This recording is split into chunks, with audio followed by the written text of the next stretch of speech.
चक्रवर्ती सम्राट अशोक महान जयंती समारोह समिति के द्वारा एक ज्ञापन जिलाधिकारी को देकर महामहिम राष्ट्रपति महोदय को ज्ञापन दिया गया, जिसमें चक्रवर्ती सम्राट अशोक महान को गाली देने वालों व उनकी तस्वीर पर कालिक पोतने वालों को राष्ट्रद्रोही घोषित किए जाने के संबंध में मांग की।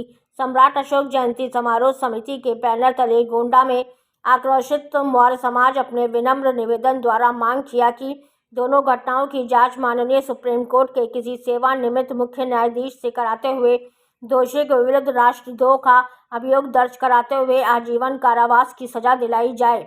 आख्या राम मौर्य, चंद्रशेखर मौर्य, रामकिशन मौर्य, दिलीप कुमार मौर्य, दिनेश कुमार मौर्य सहित सैकड़ों की संख्या में लोग मौजूद रहे।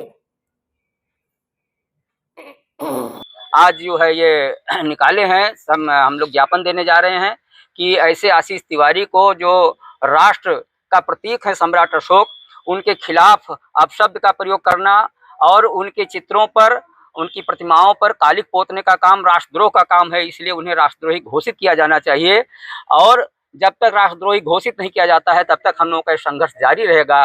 सम्राट अशोक भारत के प्रतीक हैं और पूरी दुनिया जानती है कि भारत को बुद्धमय बनाने का काम सम्राट अशोक ने किया है और भारत की आन बान शान के प्रतीक सम्राट अशोक हैं। भारत के राष्ट्र चिन्ह के रूप में जो है सम्राट अशोक की लाट जानी जाती है। वाटर मार्क पर और नोटों पर, सिक्कों पर, सभी जगहों पर जर्रे जर्रे में सम्राट अशोक के निशान है। हमारे राष्ट्रध्वज में जो है अशोक चक्र बना हुआ है। तो एक साधारण व्यक्ति भी जानता है कि सम्राट अशोक की महानता और सम्राट अशोक की करुणा के आधार पर ही ये भारत चल रहा है।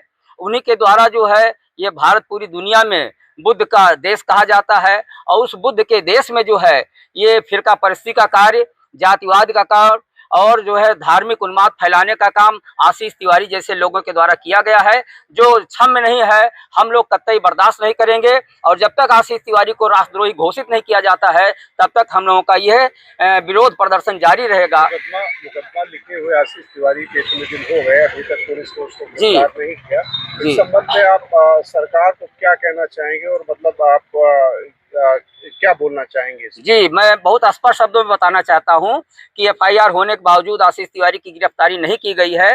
ये जानबूझकर जो आशीष तिवारी को बचाने का एक कार्य किया जा रहा है और कहीं न कहीं शासक वर्ग का उसको संरक्षण प्राप्त है। अगर संरक्षण प्राप्त न होता तो अब तक वो सलाखों के पीछे होता। आशीष तिवारी किसी पार्टी या संगठन से जुड़े हुए हैं क्या? ये तो मैं नहीं जानता हूँ। फिलहाल सम्राट अशोक का जो है उन्होंने अपमान किया है। किसी भी दल से, किसी भी पार्टी से कोई व्यक्ति जुड़ा हो, इन सम्राट अशोक का अपमान हम कतई बर्दाश्त नहीं करेंगे।